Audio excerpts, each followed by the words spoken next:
It's that time of the year. I'm not speaking about the time of the year where we all start blasting Mariah Carey's All I Want for Christmas Is You, because it is also that time of the year. I'm referring to COP28, this year's climate negotiations in Dubai. Maybe you, like me, have wondered how these negotiations really work, and who are the people that actually get to make the decisions. Let's have a closer look at who gets a seat at COP28 and where the crucial decisions are being made. So COP refers to the Conference of the Parties, and it's an annual meeting where all signatories of the United Nations Framework Convention on Climate Change meet. But imagine putting together representatives from 197 different countries, with different views and priorities to discuss shared solutions. Sounds like a mess, right? Well, to facilitate this process, each COP has one country that has presidency over that year's negotiations. This year, the presidency is held by the United Arab Emirates, and the role of the presidency is to facilitate the negotiations, oversee the implementation of the agreements, and provide guidance and support to the member states. Then, who are the different participants who get to attend these negotiations hosted in Dubai?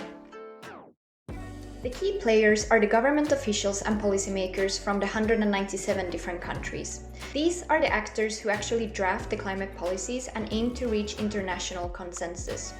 This is also where it tends to get messy, where each country has their own ideas on how to best deal with the issues at hand. Then we have the so-called observers. These can be anything from NGOs to businesses to industry representatives. And the role of the observers at COP is to bridge the gap between decision makers and the interests of the wider public. And yes, you heard right, businesses and industry representatives are part of this group. Their purpose is to give insights into finding innovative solutions that balance environmental and economic considerations, something which also tends to create quite some tensions. But also NGOs and civil society groups actively participate in COP. These groups often advocate for the interests and concerns of communities most affected by climate change. And they also have an important role in pushing for more ambitious climate targets and holding governments accountable. And last but not least, experts and scientists also have a place at COP. Their insights help bridge the gap between scientific findings and policy action, ensuring that climate policies are grounded in scientific research.